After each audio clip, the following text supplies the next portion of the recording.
242 sono i giorni di chiusura della cattedrale di San Gerlando di Agrigento, dopo essere stata puntellata in particolare negli archi della navata nord con una struttura metallica che ha evitato il forte rischio crollo. Domani a Roma il sindaco di Agrigento Marco Zambuto incontrerà Franco Gabrielli, responsabile della Protezione Civile Nazionale, insieme ad altri rappresentanti, per cercare di risolvere la questione cattedrale.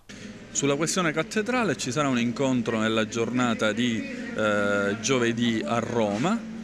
Anche lì la tela di Penelope o un'odissea sulla vicenda della cattedrale, tanti soldi spesi nel corso degli anni passati che poi non so a che cosa hanno portato, se c'è una crisi nuovamente aperta, e quindi vedremo quali studi sono stati completati, se sono stati completati da parte della Protezione Civile a Roma, per comprendere quale intervento dovrà essere realizzato.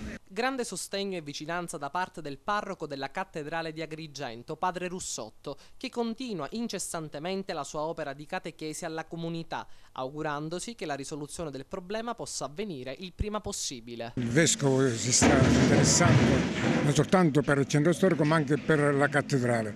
Lì sono necessari altri interventi più consolidati della parte nord per poter sostenere ancora questa cattedrale.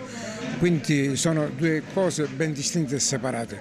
Noi con la comunità siamo stati sempre in prima linea, per poter provocare e anche dare una spinta perché questi lavori potessero cominciare e così terminare nello stesso tempo.